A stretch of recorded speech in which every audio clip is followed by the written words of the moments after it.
তো সব থেকে প্রথমেই বলি, কথা ও তোমাদের রানী সিরিয়ালকে কংগ্রেচুলেশন।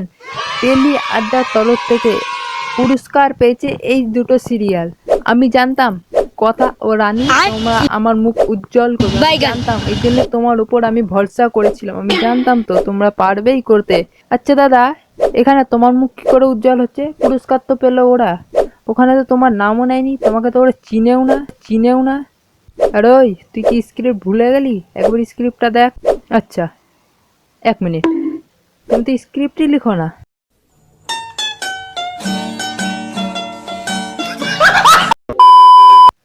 তো ইয়ার কি করবো পরে, সবচেয়ে আগে বলি তোমাদের রানী সিরিয়াল। তো তোমাদের রানী সিরিয়াল থেকে রানী অ্যাওয়ার্ড পেয়েছে এবং দুর্জয়ও পেয়েছে। তো সব থেকে আগে বলি রানী কি পেয়েছে। তো রানী মানে রানীর আসল নাম হলো অবিকা মলাকার। তিনি পেয়েছেন সেরা নতুন অভিনেত্রীর পুরস্কার। এবং আমাদের সবার প্রিয় দুর্জয়, যার আসল নাম অর্কা প্রভ রয়, তিনি পেয়েছেন notable performer of the year. এবং এবার বলি কথা সিরিয়াল থেকে। কথা সিরিয়ালে সুস্মিতা দে মানে আমাদের সবার প্রিয় কথা, তিনি পেয়েছেন বেস্ট অ্যাক্ট্রেসের অ্যাওয়ার্ড।